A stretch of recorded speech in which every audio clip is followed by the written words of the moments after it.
Hello दोस्तों, हम लोग फिर से आ चुके हैं आज एक नए एनिमे के साथ में, जिसमें कि स्कारलेट एक लड़की होती है और उसकी शादी कायले के साथ में बचपन में ही तय हो चुकी होती है। लेकिन वीडियो स्टार्ट करने से पहले गाइस, मैं आप लोगों से रिक्वेस्ट करना चाहता हूं कि आप लोग चैनल को लाइक और सब्सक्राइब कर दो, बिकॉज मैं इतनी मेहनत से वीडियो बना रहा हूँ और आप लोग लाइक और सब्सक्राइब नहीं करते हो तो मुझे मोटिवेशन नहीं मिल रही है कि आगे वीडियो बनाए या नहीं। सो फिर बिना किसी देरी के गाइस, हम लोग स्टार्ट करते हैं अपना ये न्यू एनिमे की स्टार्टिंग में हम लोग देखते हैं एक बहुत ही प्यारी लड़की दिखाई जाती है जो कि रेड कपड़ों में होती है और वो यहाँ वहाँ देखती है और तभी वहाँ पर एक और लड़का दिखाई देता है जिससे उसकी होने वाली होती है शादी। इस सगाई पहले से ही प्रिंस कायल से तय थी, यहाँ तक कि वे पैदा होने से पहले उनके परिवारों के बीच एक समझौते की वजह से। हालांकि वो समझौता अचानक एक भव्य बॉल के बीच में फट जाता है जब कायल सगाई कैंसिल कर देता है, क्योंकि उसने स्कारलेट से तंग आकर इसे तोड़ दिया और अब वो अपनी साइड चिक टेरेंजा के साथ रहना चाहता है, जबकि स्कारलेट इस धोखे से हक्का बक्का रह जाती है। पार्टी के मेहमान कायल और टेरेंजा के लिए तालियां बजाते हैं जब वो घोषित करता है कि वो जल्द ही उससे शादी करने जा रहा है। वो समझ नहीं पाती कि वे सब कैसे उस घटिया आदमी के साथ सहमत हो सकते हैं जिसने अभी अभी अपनी फियांसे को ठुकरा दिया, लेकिन वो जल्द ही उसके पीछे की वजह जान लेती है। कायल टेरन की तारीफ करता है, कहते हुए कि वो एक दयालु और बुद्धिमान महिला है, जबकि स्कारलेट बस बिना किसी भावना वाली है। वो कहता है कि पिछले 17 वर्षों तक उसके साथ दिखावा करते रहना उसके जीवन का सबसे बड़ा अपमान रहा और वो वास्तव में खुश है कि अब वो आखिरकार उससे आजाद हो सकता है। स्कारलेट इतनी आसानी से पीछे हटने को तैयार नहीं है और वो कायल को याद दिलाती है कि सगाई उनके माता पिता द्वारा तय की गई थी और वो इसे खुद से रद्द नहीं कर सकता। कायल जवाब देता है कि वो किसी की मंजूरी मांगे बिना सगाई रद्द कर सकता है, क्योंकि स्कारलेट एक नाजुक अपराधी है जो ईर्ष्या के चलते टेरन को परेशान कर रही है। टेरन शिकार की तरह अभिनय करने लगती है जब कायल ये बताने लगता है कि कैसे स्कारलेट ने एकेडमी कैंपस पर उसे उत्पीड़ित किया। स्कारलेट इसे झूठ कहकर टाल देती है क्योंकि वो टेरन से व्यक्तिगत रूप से पहली बार मिल रही है, क्योंकि वे अलग वर्गों में हैं। हालांकि कायल के पास शुरू से ही बस 2 दिमाग की कोशिकाएं थी और अब उसने टेरन के प्यार में पड़ने के बाद उन्हें भी खो दिया है। वो सोचता है कि स्कारलेट उसकी नई फियांसे को अपमानित करने की कोशिश कर रही है, ये बताकर कि वो एलीट क्लास में है जबकि टेरन नॉर्मल क्लास से है। वो कहता है कि टेरन ने उसे उन सभी समयों के बारे में बताया जब स्कारलेट ने उसे धमकाया, जिसमें उसे टॉयलेट में बंद करना और सीढ़ियों से धक्का देना भी शामिल है। वो उसे क्रूर, दुष्ट कहकर बुलाता है और स्कारलेट तय कर लेती है कि उसे इस लड़के के अपमान से अब काफी हो गया है। वो कायल से कहती है कि उसे अब आरोपों की परवाह भी नहीं है और वो सगाई के रद्द होने को भी स्वीकार कर लेगी। हालांकि वो उनसे अपने रिश्ते को हमेशा के लिए खत्म करने से पहले एक आखिरी चीज मांगती है। राजकुमार उससे वो भी देने को तैयार नहीं है, लेकिन टेरन अपनी जीत को लेकर आश्वस्त है और वो उससे कहती है कि उस दयनीय महिला की बात सुन लो ताकि उसे कोई पछतावा न रहे। कायल उसके दयालुपन के लिए गीत गाना शुरू करता है और फिर स्कारलेट से पूछता है कि वो क्या चाहती है। वो धीरे धीरे उनके पास चलती है और अपनी मुट्ठी कसाकर कायल से कहती है कि उसकी आखिरी इच्छा है उसे उसके चेहरे पर मुक्का मारना। कायल उसकी बात सुनकर हैरान हो जाता है और पूछता है कि क्या उसने अपना दिमाग खो दिया है, लेकिन जवाब देने के बजाय स्कारलेट एक मुक्का टेरन के चेहरे पर मार देती है, वो भी उस सबसे शिष्ट रूप में कि जिसे देखकर शायद मोहम्मद अली भी इत्तेफाक करेगा।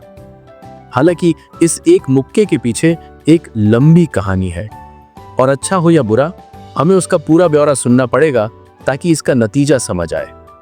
जब से स्कारलेट छोटी थी, उसे सच में लोगों को मारना पसंद था और हर दूसरे हफ्ते वो किसी न किसी अभागे की सख्ती से पिटाई कर देती थी।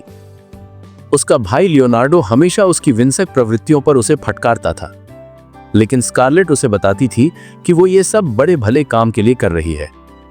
जबकि लियोनार्डो जानता था कि इस बार स्कारलेट ने एक आम व्यक्ति को एक कुलीन शरारती से बचाया था, वो ये नहीं भूल सका कि वो खून से सनी हुई कैसी दिखती थी। उसने उसे कहा कि वो जल्द ही एक समारोह में कुलीन समाज का हिस्सा बनने वाली है और उसे लोगों को मुक्का मारना बंद कर देना चाहिए और एक लेडी की तरह व्यवहार करना चाहिए। ये स्कारलेट के लिए सबसे बड़ी चुनौती साबित होने वाली थी जब उसने समारोह में पहली बार कष्टदायी कायल से मुलाकात की। उसने उसे कहा कि वो उस दिन से उसकी नौकरानी होगी और स्कारलेट ने मुक्का मारने की इच्छा पर काबू रखने के लिए सारी हिम्मत जुटाई, क्योंकि वो जानती थी कि वो इस देश का दूसरा राजकुमार होने के साथ साथ उसकी फियांसे भी है। ये उसकी तकलीफ की सिर्फ शुरुआत थी, क्योंकि कायल ने उत्पीड़न और शरारतें करना जारी रखा जबकि उसके हाथ उनके पारिवारिक स्थिति से बंधे हुए थे। यहाँ तक कि उसका पिता भी उसकी मदद नहीं कर सकता था, क्योंकि वे रॉयल परिवार से जुड़े मामलों को टाल नहीं सकते थे। तो स्कारलेट ने कई वर्षों तक सजा सही। अंततः वो 15 वर्ष की हुई और राष्ट्रीय अकेडमी में टॉप अंकों के साथ दाखिल हुई और जल्द ही बहुत सारे प्रशंसक बना लिए। बदकिस्मती से कायल भी वहां था और उसने सार्वजनिक रूप से कहा कि वो अकादमी में भी उसे अपना स्लेव बनाएगा। हालांकि तब तक स्कारलेट उसके उत्पीड़न और टैंट्रम्स की आदत सी बना चुकी थी, इसलिए वो उससे निपटने में पोकर फेस बनाए रखती थी। कुछ दिनों बाद कायल बेहद बुरे मूड में उसके क्लासरूम में घुस आया और उसे गाली देने लगा और उससे कहा कि वो उसके लिए लंच खरीदे। स्कारलेट ने माफी मांगी और कहा कि वो तुरंत ऐसा कर देगी, लेकिन भूखा संतुष्ट नहीं था और उसने उसे सजा देने के लिए खींच लिया और अपने चुने हुए लोगों को लड़कियों की निगरानी पर छोड़ दिया ताकि वे शिक्षकों को खबर न कर सके। स्कारलेट ने जल्द ही जाना कि कायल नाराज था, क्योंकि उसे बुरे ग्रेड्स की वजह से रेगुलर क्लास में भेज दिया गया था और वो उस निराशा को बाहर निकालने के लिए उस पर हमला कर रहा था। उसने डिसाइड किया कि वो उसके बाल काट लेगा और उन्हें अपनी क्लास में तिजोरी की तरह लेकर जाएगा, और फिर भी स्कारलेट की धैर्य सीमा पार कर रही थी। उसने कहा कि अगर वो नहीं रुकेगा तो वो अपने परिवार को शिकायत करेगी, लेकिन कायल ने उसके पिता का अपमान करते हुए कहा कि वो सिर्फ रॉयल परिवार का एक लैप डॉग है। स्कारलेट लगभग उसे छाया लोक में भेजने वाली थी, लेकिन सौभाग्य से पहले राजकुमार जूलियस नजदीक थे और उन्होंने तुरंत लड़ाई रोक दी। कायल कुछ नहीं कर सका जब उसके भाई ने उसे डांटा और वो चुपचाप चला गया। स्कारलेट जानती थी कि वो फिर से वापस आकर उसे परेशान करेगा, लेकिन उसने जूलियस का धन्यवाद किया कि उसने उसे बचाया। उसने जवाब दिया कि वो बस अपने छोटे भाई को बचा रहा था। फिर उसने स्कारलेट से सामान्य बातें की और इससे स्कारलेट उसके अच्छे चरित्र का सम्मान करने लगी। वो जानती थी कि प्रिंस जूलियस अगला राजा बनने के लिए प्रमुख उम्मीदवार है, लेकिन भ्रष्ट कुलीन उससे डरते थे और वे अपने हितों की रक्षा के लिए कायल का समर्थन कर रहे थे। लेकिन जिस सम्मान ने वो पहले फर्स्ट प्रिंस के लिए रखा था, वो जल्द ही ईर्ष्या में बदल गया जब उसने पाया कि जूलियस ने सभी विषयों में परफेक्ट मार्क्स प्राप्त किए, जिससे स्कारलेट की टॉप स्कोरर की लंबी पट्टी टूट गई। उसने सोचा कि जूलियस वाकई असाधारण और मेहनती होगा, लेकिन जब वो उसके पास आया और उसने बताया कि फुल मार्क्स पाना कितना आसान था, तो स्कारलेट नाराज हो गई। उसने इसे व्यक्तिगत रूप से लिया और अगली बार उसे मात देने के लिए कड़ी मेहनत की। लेकिन अफवाहें फैली कि जूलियस ने जानबूझकर हार मान ली थी क्योंकि वो उसे खुश देखना चाहता था। स्कारलेट इससे और भी ज्यादा फ्रस्ट्रेटेड हो गई और उसने पूरी तरह से उसे नजरअंदाज करने का फैसला कर लिया। लेकिन जूलियस लगातार उसे तंग करता रहा। वो स्कूल के बाद भी उसका पीछा करता और पूछता कि उसके और कायल के बीच कैसे हालात हैं, और स्कारलेट अचानक महसूस करने लगी कि कायल ने हाल ही में उसे परेशान करने की कोई कोशिश नहीं की थी, भले ही उसने पिछले दिन अपमान झेला था। वो समझी कि जूलियस उसे तंग कर रहा था ताकि कायल दूर रहे, और वो लगभग उसे सकारात्मक रूप में देखने लगी। फिर अचानक जूलियस स्कारलेट पर फ्लर्ट करना शुरू कर देता है और स्कारलेट शायद उस पर विश्वास ही कर बैठती अगर उसने उसे एक इंटरेस्टिंग क्रीचर न कहा होता। वो उसकी बातों से हैरान हुई, लेकिन पता चला कि जूलियस झूठ नहीं बोल रहा था और वो वाकई स्कारलेट को एक इंटरेस्टिंग क्रीचर समझता था जिसे वो पढ़ना चाहता था, और उसने उसके बारे में नोट्स भी रखे थे। यही वो बिंदु था जहां उसने जूलियस से नफरत करना शुरू कर दिया, और उसने दिन में सोचा कि एक दिन उसे जूलियस और कायल दोनों को मुक्का मारना होगा। वर्तमान में लौटकर उसका सारा गुस्सा आखिरकार टेरैन के चेहरे के रूप में बाहर निकलता है। एक ही मुक्के से वो स्कारलेट उसे हवा में उड़ा देती है और उसके साथ 2 और लड़कों को भी धक्का देती है।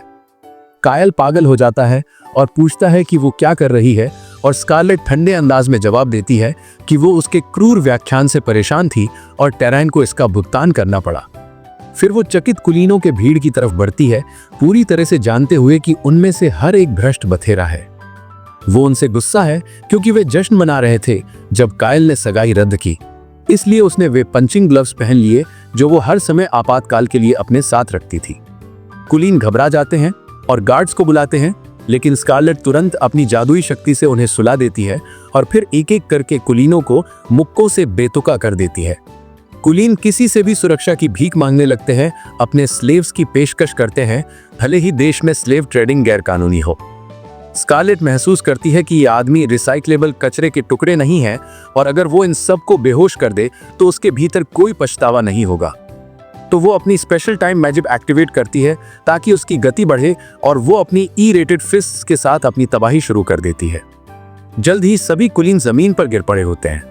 कायल आखिरी बचे हुए हैं और वो पहले ही स्कारलेट की सच्ची सूरत देखकर डर से पेशाब कर चुका है। वो कहती है कि अब उसकी बारी है और जैसे ही वो उसे मुक्का मारने ही वाली होती है, उसका भाई लियोनार्डो वहां आकर उसे रोकने के लिए आता है। लेकिन वो बहुत देर आए और स्कारलेट कायल को एक दीवार में मुक्का मार देती है।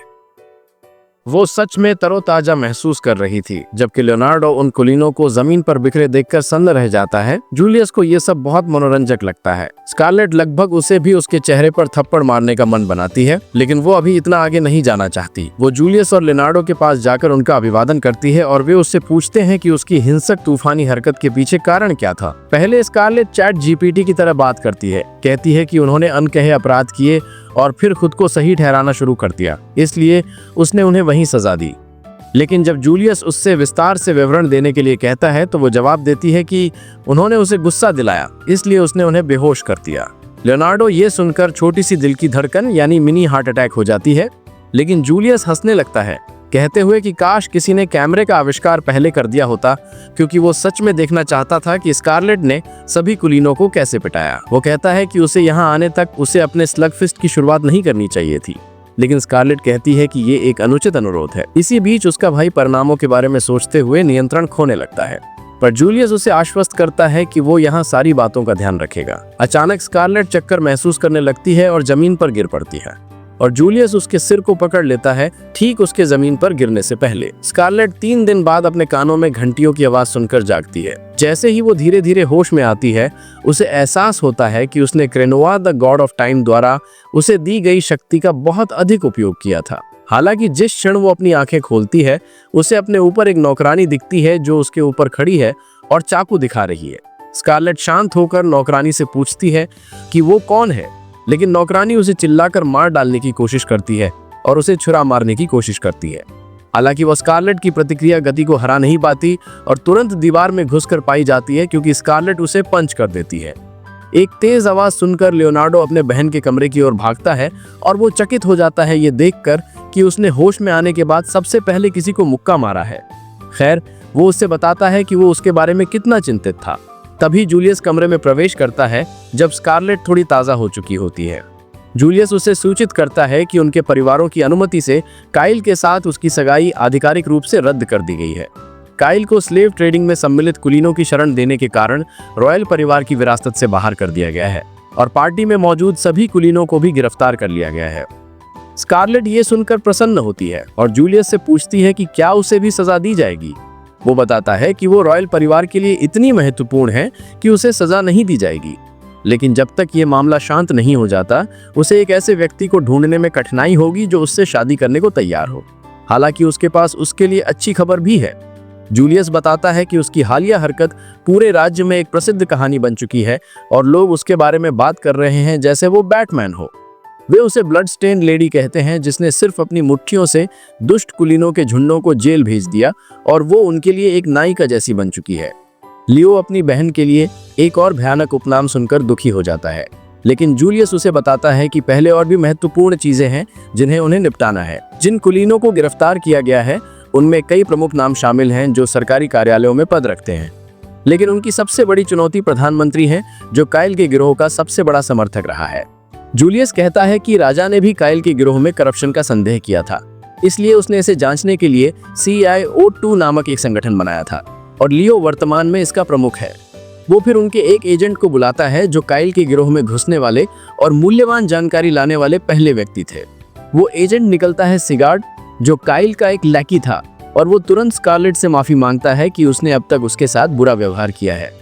स्कारलेट जवाब देती है कि उसे कहीं अभिनय करने के लिए एक ऑस्कर मिलना चाहिए और सिगार्ड उसके ये कहते ही और चिंतित हो जाता है।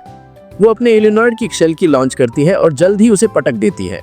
जूलियस उसे अगर चाहे तो उसे पंच करने की अनुमति देता है ताकि वो बातों को पीछे छोड़ सके, और स्कारलेट ये ऑफर स्वीकार करती है, लेकिन वो सिर्फ हल्के से सिगार्ड के गाल पर थपथपा देती है, क्योंकि उसने कई बार काइल के काम करते हुए उसे बचाया था।